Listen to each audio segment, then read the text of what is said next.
Assalamualaikum warahmatullahi wabarakatuh. Selamat datang kembali di Sufia Channel. Sebelum kita melanjutkan kisah-kisah Sufi yang inspiratif, jangan lupa like, share, dan subscribe channel ini ya. Kali ini kita akan mencerita tentang kisah Hasan dan wanita pezina. Di sebuah kota kecil yang terletak di tengah gurun, hiduplah seorang sufi yang bijaksana dan penuh cinta bernama Hasan. Hasan dikenal sebagai sosok yang penuh kasih, bijaksana, dan selalu siap membantu siapa saja yang membutuhkan nasihat atau bimbingan. Suatu hari, seorang wanita bernama Jamilah datang menemui Hasan dengan hati yang berat. Jamilah di masa lalu telah terjerumus dalam perbuatan zina yang membebani hatinya. Dia merasa hancur dan merasa bahwa tidak ada harapan bagi dirinya untuk mendapatkan pengampunan. Hasan melihat kedukaan dan penyesalan yang terpancar dari wajah Jamilah.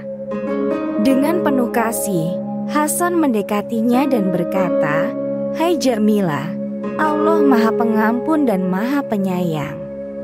Kesalahan masa lalu tidak menentukan siapa kita sekarang atau di masa depan.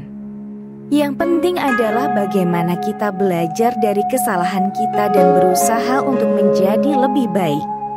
Jamilah menangis terseduh-seduh, merasa lega mendengar kata-kata penyemangat dari Hasan. Dia berkata, "Tuan, saya merasa tidak ada harapan bagi diri saya. Bagaimana saya bisa mencapai pengampunan?"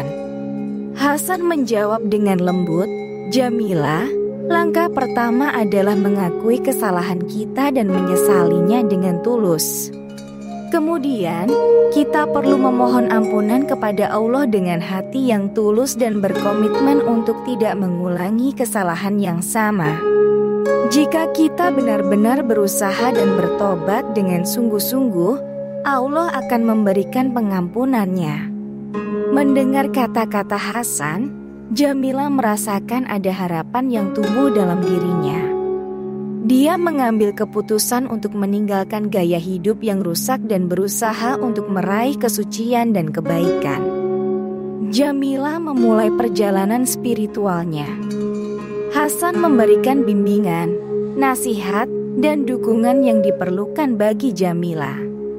Dia membantu Jamilah memahami nilai-nilai moral dan spiritual yang penting, serta pentingnya menghormati diri sendiri dan orang lain. Perjalanan spiritual Jamilah tidaklah mudah.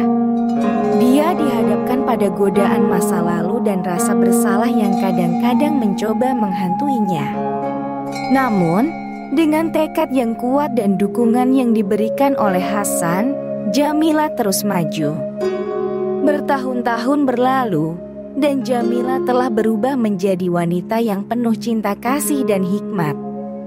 Dia menyadari bahwa perjalanan spiritual bukanlah tentang mencapai kesempurnaan, tetapi tentang kemajuan dan perbaikan yang terus-menerus. Jamilah membuka tempat perlindungan bagi perempuan yang terjerumus dalam kehidupan yang sulit, termasuk mereka yang pernah terlibat dalam perbuatan zina. Di tempat perlindungan tersebut, Jamilah memberikan dukungan, pengertian, dan bimbingan kepada mereka. Dia berbagi kisah hidupnya sebagai inspirasi dan bukti bahwa transformasi dan pemulihan adalah mungkin bagi siapapun, termasuk bagi mereka yang pernah melakukan kesalahan besar. Melalui tempat perlindungan tersebut, Jamilah membantu para wanita yang merasa terjebak dan terluka untuk memulihkan diri mereka sendiri. Dia mengajarkan mereka tentang pentingnya pengampunan, keberanian untuk menghadapi masa lalu, dan upaya sungguh-sungguh dalam meningkatkan diri. Jamilah selalu memberikan harapan kepada mereka yang merasa terjebak dalam dosa dan kegelapan, bahwa ada cahaya dan jalan menuju pemulihan dan kebahagiaan.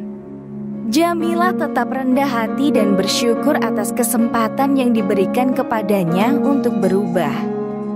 Dia tahu bahwa perjalanan spiritualnya masih terus berlanjut, dan dia terus berusaha untuk meningkatkan dirinya sendiri dan membantu orang lain yang mencari jalan keluar dari kegelapan. Kisah menginspirasi tentang nilai kasih sayang, pengampunan, dan perbaikan diri. Ini adalah kisah inspiratif yang menunjukkan bahwa semua kesalahan di masa lalu bisa dimaafkan dan tidak ada manusia yang hancur untuk diperbaiki diri. Teruslah berusaha memperbaiki diri. Demikian kisah Hasan dan wanita pezina. Semoga kita bisa mengambil inspirasinya. Sampai jumpa lagi.